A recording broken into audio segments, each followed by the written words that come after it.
Jews represent 0.2% of the world's population, but have won 22% of all Nobel Prizes. They control a disproportionate percentage of global wealth. They own the biggest tech, finance, and entertainment companies. Coincidence? Privilege? Conspiracy?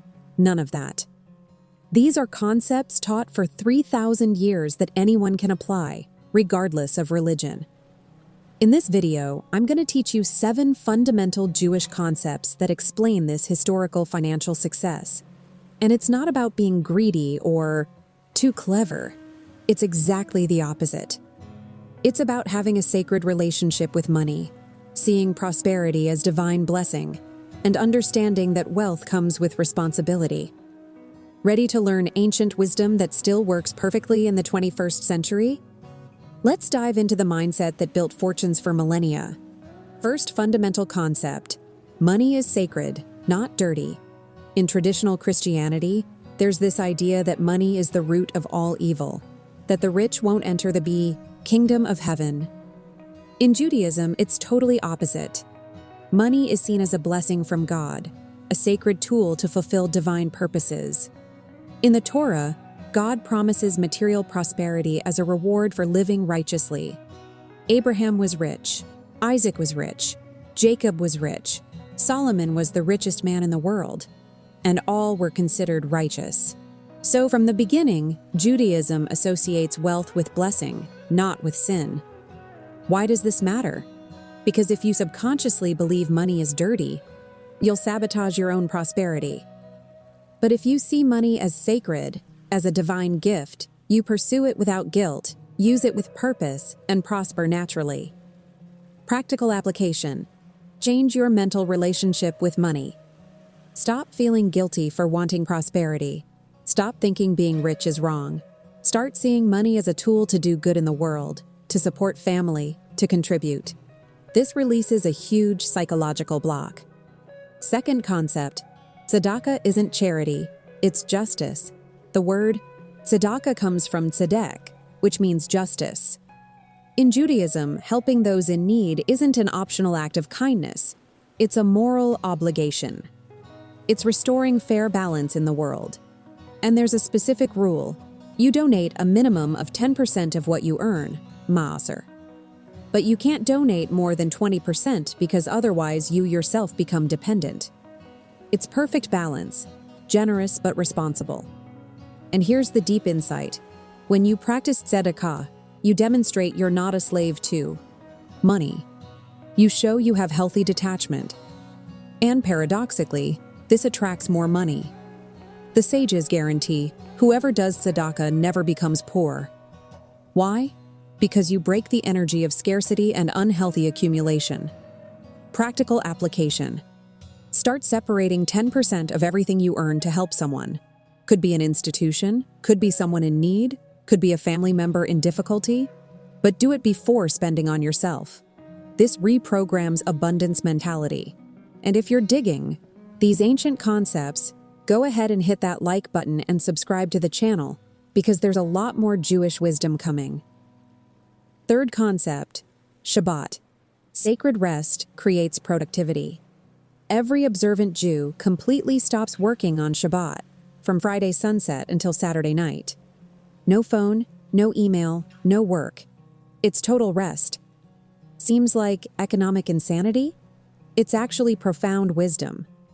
Shabbat forces you to recognize it's not just your effort that generates results.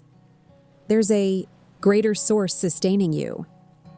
And when you rest consciously, you come back rejuvenated, more creative, more productive. There are studies showing that Jews who observe Shabbat are on average more professionally successful than those who don't. Why? Because regular rest prevents burnout, allows creative processing, and forces prioritization.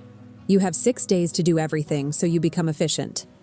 Practical application: create your own Shabbat. Could be Sunday, could be Saturday, but choose a day where you stop completely. Turn off phone, don't work, don't check email. Spend time with family, read, rest. You'll see your productivity in the other 6 days skyrocket.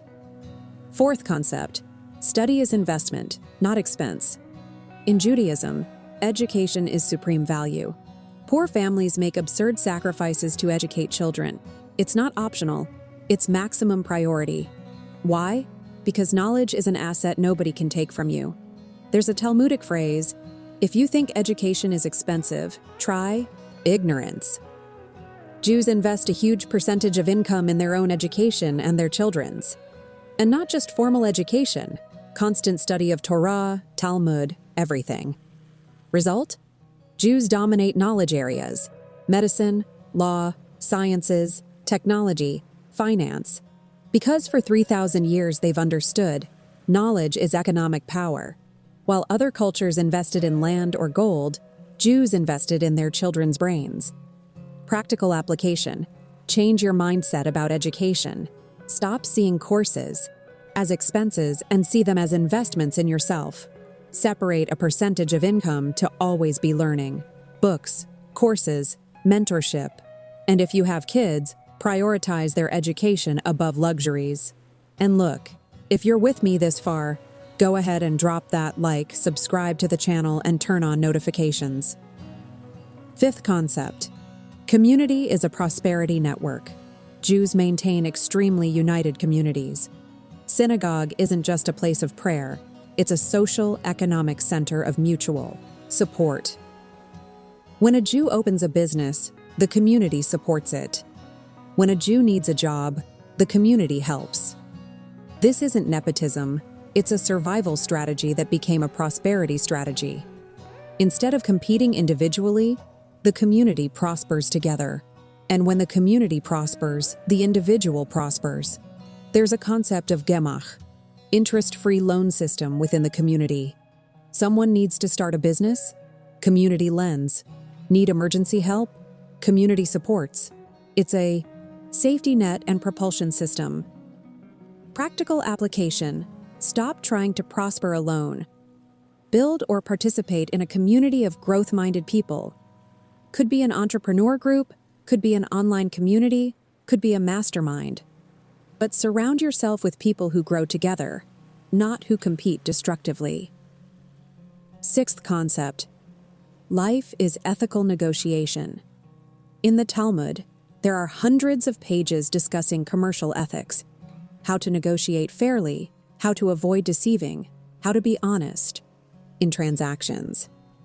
It's not win at any cost, it's win but sleep peacefully. There's a concept of ona'ah. It's forbidden to sell too expensive or buy too cheap if the difference exceeds 1/6 of market value. There's a concept of geneivat da'at. It's forbidden to create false impressions, even if it's not technically a lie. Why this obsession with ethics? Because reputation is everything. In the Jewish world, if you break your word once, you're done. Nobody does business with you anymore. So the pressure to be ethical isn't just moral, it's economic.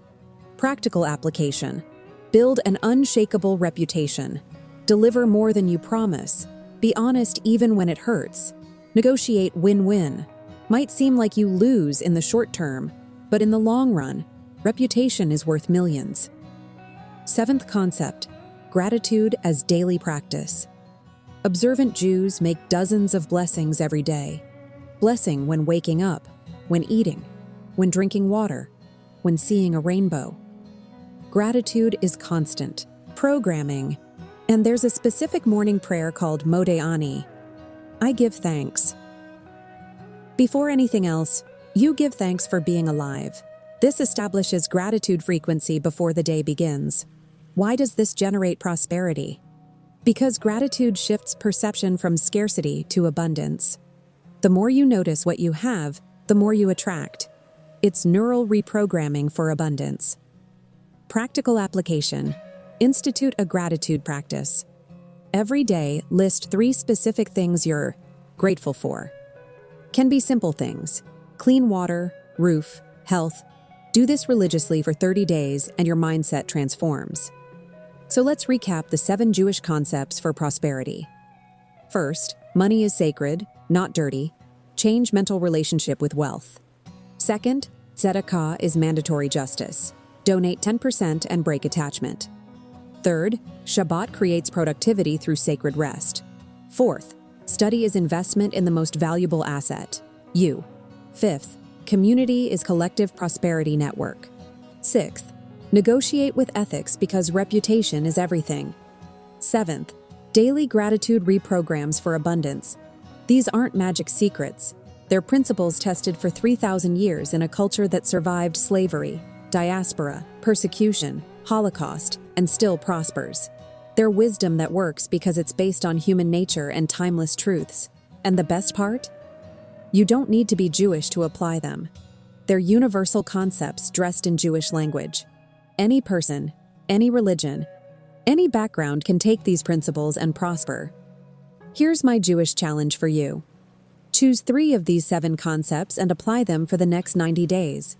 Could be tzedakah, donate 10%, Shabbat, rest 1 day a week, and daily gratitude, or constant study, business ethics, and community. But commit seriously. And after 90 days, come back here and comment what changed. Because I guarantee it will change. Not because it's magic, but because these are principles that work. If you want more applied Jewish wisdom, I've got videos about Talmud and wealth, about financial Kabbalah, about Jewish negotiation. It's all here on the channel in a complete playlist. Drop that like if this video gave you a new perspective on prosperity. Subscribe to the channel to keep receiving ancient wisdom that works today. Turn on notifications so you don't miss any powerful concept. And share this with whoever needs to understand that prosperity can be spiritual. Comment below. Which of the 7 concepts impacted you most? Which will you apply first? I want to know. And remember, Jews didn't prosper because they're too clever or because they control everything. They prospered because they have a culture of valuing education, community, ethics, rest, generosity, and gratitude. And culture can be learned. Start today. As a Jewish proverb says, don't ask what the world needs. Ask what makes you feel alive and do that. Because what the world needs is people who feel alive. True, prosperity isn't just money. It's being alive, doing what matters, with purpose, with community, with gratitude. Thank you so much for staying here with me. I'll see you in the next video, already applying Jewish wisdom, already prospering with purpose. Shalom and prosperity.